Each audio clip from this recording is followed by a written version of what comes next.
उत्पत्ति अध्याय 38। यहूदा और उसकी बहू तामार। एक समय ऐसा हुआ कि यहूदा अपने भाइयों से अलग होकर चला गया।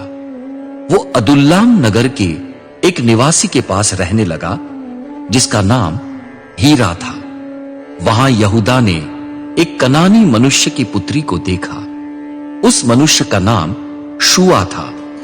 यहूदा ने शुआ की पुत्री से विवाह कर लिया, फिर उसके साथ सहवास किया। वो गर्भवती हुई और उसने एक पुत्र को जन्म दिया।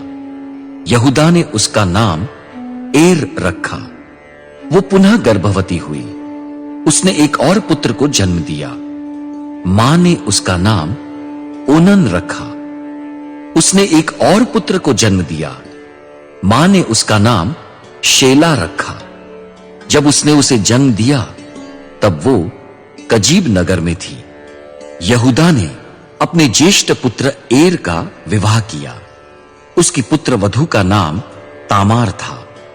यहूदा का ज्येष्ठ पुत्र एर प्रभु की दृष्टि में बुरा आदमी था, अतएव प्रभु ने उसे मार डाला। यहूदा ने ओनन से कहा, तुम अपने भाई की पत्नी के साथ सहवास करो और देवर का कर्तव्य पूरा कर अपने भाई के लिए वंश उत्पन्न करो। किंतु ओनन ये बात जानता था कि तामार से उत्पन्न वंश उसका अपना न कहलाएगा। अतएव जब उसने अपने भाई की पत्नी के साथ सहवास किया तब वीर्य भूमि पर गिरा दिया, जिससे वो अपने मृत भाई को वंश प्रदान न कर सके। उसका ये कार्य प्रभु की दृष्टि में बुरा था, अतः प्रभु ने उसे मार डाला। यहूदा ने अपनी बहू तामार से कहा, जब तक मेरा पुत्र शेला युवा न हो जाए तुम अपने पिता के घर में विधवा के सदृश रहो। यहूदा सोचता था कि ऐसा न हो कि शेला भी अपने भाइयों के समान मर जाए। अतः तामार चली गई। वो अपने पिता के घर में रहने लगी। बहुत दिन बीत गए। शुआ की पुत्री अर्थात यहूदा की पत्नी की मृत्यु हो गई। उसने अपनी पत्नी के लिए शोक मनाया। जब शोक के दिन समाप्त हुए और उसको सांत्वना प्राप्त हुई, तब वो अपने अदुल्लामी मित्र हीरा के साथ तिम्ना नगर गया, जहां उसकी भेड़ बकरी का ऊन कतरने वाले रहते थे। किसी ने तामार को बताया, तुम्हारा ससुर अपनी भेड़ बकरियों का ऊन कतरने के लिए तिम्ना नगर जा रहा है।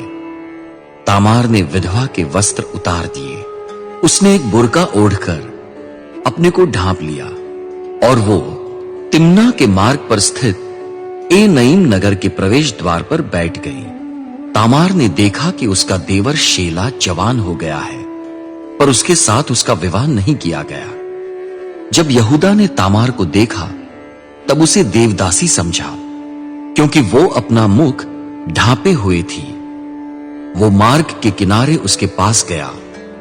उसने तामार से कहा, मुझे अपने साथ सहवास करने दो। यहूदा नहीं जानता था कि वो उसकी बहू है। तामार बोली, यदि मैं आपको अपने साथ सहवास करने दूं तो आप मुझे क्या देंगे? यहूदा बोला, मैं रेवड़ में से एक बकरी का बच्चा तुझे भेज दूंगा। तामार ने कहा, जब तक आप उसे भेजेंगे तब तक क्या आप मेरे पास कुछ रेहन रखेंगे? यहूदा ने पूछा, मैं रेहन में तुम्हें क्या दूं? तामार ने उत्तर दिया, आपकी मोहर, गले की डोरी और आपके हाथ का डंडा। यहूदा ने ये वस्तुएं उसे दे दी और उसके साथ सहवास किया। तामार उससे गर्भवती हुई। तत्पश्चात वो उठकर चली गई। उसने बुर्का उतार दिया और विधवा के वस्त्र पहन लिए। यहूदा ने अपने अदुल्लामी मित्र हीरा के हाथ बकरी का एक बच्चा भेजा कि वो देवदासी के हाथ से रेहन छुड़ा ले, परंतु वो उसको न मिली। हीरा ने उस स्थान के लोगों से पूछा, वो देवदासी कहां है जो एनईम के प्रवेश द्वार पर मार्ग के किनारे बैठी थी? उन्होंने कहा, यहां कोई देवदासी नहीं थी। उसने लौटकर यहूदा से कहा, मुझे वो नहीं मिली। उस स्थान के लोगों का कहना है यहां कोई देवदासी नहीं थी। यहूदा बोला, अच्छा, वो रेहन की चीजें अपने पास रख ले, अन्यथा यहां के लोग हमारा मजाक उड़ाएंगे। मैं उसका मूल्य चुकाना चाहता था, इसलिए मैंने ये बकरी का बच्चा भेजा था, किंतु वो तुम्हें नहीं मिली। लगभग 3 महीने के पश्चात यहूदा को किसी ने बताया, तुम्हारी बहू तामार ने व्यभिचार किया है, उसे व्यभिचार से गर्भ भी है। यहूदा ने कहा, उसे बाहर निकालकर जला दो। जब लोग उसे बाहर निकाल रहे थे, तब उसने अपने ससुर को यह संदेश भेजा, जिस व्यक्ति की ये वस्तुएं हैं उसका मुझे गर्व है।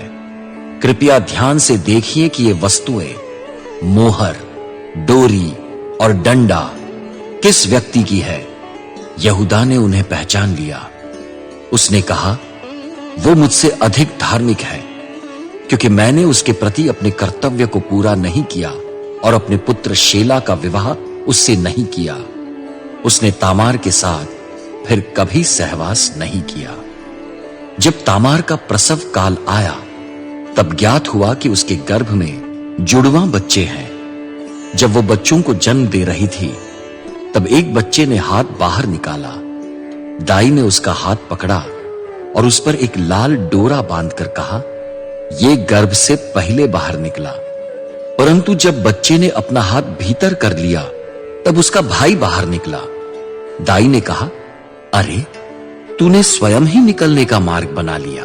अतएव उसका नाम पेरेस रखा गया। उसके जन्म के पश्चात उसका भाई, जिसके हाथ पर लाल डोरा बंधा था, गर्भ से बाहर निकला।